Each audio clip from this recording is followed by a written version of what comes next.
Agora a gente vai falar de um assunto sério e necessário, porque casos de feminicídio chamaram a atenção nesse ano de 2025.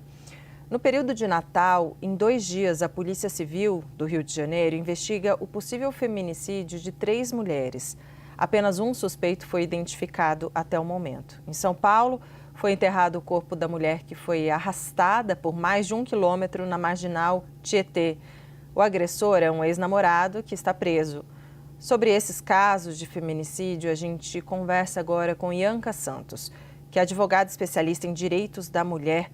Doutora Ianca, um prazer ter a senhora aqui para a gente falar sobre esse assunto tão importante, tão necessário. Gostaria de, primeiro, te perguntar o seguinte: eu sei que a tipificação de feminicídio, ela não é tão antiga, né? Ela é mais nova, mas casos de homens que matam as mulheres pela condição dela ser mulher, a impressão que dá é que esses casos estão aumentando. E aí eu te pergunto, os casos estão aumentando ou as mulheres é que estão denunciando mais? Os registros estão mais focados nessa questão do olhar em relação ao feminicídio? Débora, os casos estão aumentando sim, e também as mulheres estão se conscientizando mais. O Brasil hoje continua sendo o 5º país do mundo que mais mata mulheres. É um verdadeiro absurdo. E esse ano de 2025 nós tivemos um aumento muito crescente, tendo em vista o ano de 2023, 2024 e 2025 foi o recorde de morte de mulheres no Brasil.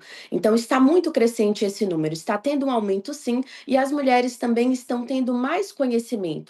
Quando a mulher ela tem mais informação, ela sabe como pedir ajuda, ela sabe onde pedir uma medida protetiva, ela sabe como denunciar, esses casos eles vêm mais à tona. Porém, o número está sim aumentando. Nós estamos praticamente vivendo uma pandemia de violência doméstica contra a mulher. Os casos de feminicídios estão tomando um rumo assim absurdo.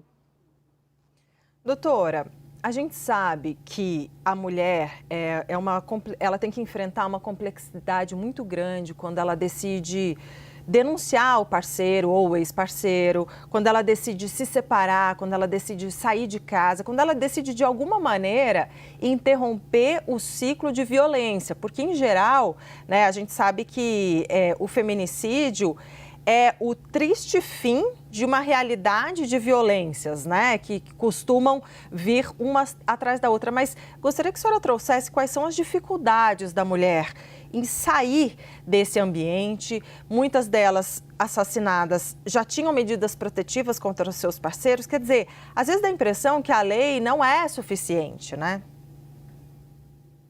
O que acontece? Para chegar no crime do feminicídio, essa mulher ela está em um ciclo de violência. Começa com violência moral, começa com uma lesão, começa com um xingamento, e esse ciclo vai se repetindo. Ele volta, vem aquele ciclo, a lua de mel, a mulher acha que está tudo bem, e depois ele volta e novamente vem e comete um ato ainda mais grave. Então a mulher ela precisa ficar muito atenta. No primeiro xingamento, nos primeiros atos de violência, precisa denunciar. Precisa ir até uma delegacia de polícia, precisa pedir uma medida protetiva, porque a medida protetiva ela é sim eficaz se ela é pedida no início, se a mulher ela consegue narrar os fatos, se ela consegue narrar os descumprimentos, tem sim uma efetividade. Então o feminicídio ele não vem do nada, ele vem de um ciclo. Esse ciclo ele começa com o mínimo do xingamento. Então por isso que é importante a informação. Essa mulher ela precisa saber dos direitos dela, ela precisa entender o que ela deve fazer, ela tem que chamar a polícia. E muitas vezes, Débora, por conta da dependência emocional, por conta da dependência financeira, por conta dos filhos, essa mulher ela tem uma dificuldade de pedir ajuda, ela tem uma dificuldade de narrar os fatos e ela fica dentro desse ciclo de violência que leva até esse feminicídio. Por isso que é importante ter um ciclo de ter a família por perto, ter amigos para conscientizar essa mulher, para informá-la da necessidade do risco de vida que ela corre, pois só assim, com o primeiro passo de denunciar, enfrentar a justiça, pedir ajuda, pedir socorro, ela vai conseguir evitar que um feminicídio ocorra. A gente sabe que tem um protagonismo muito grande de a própria vítima, né, a mulher que está sendo vítima de violência, ela procurar, ela denunciar. Mas Doutora, juridicamente, como é que funciona, por exemplo?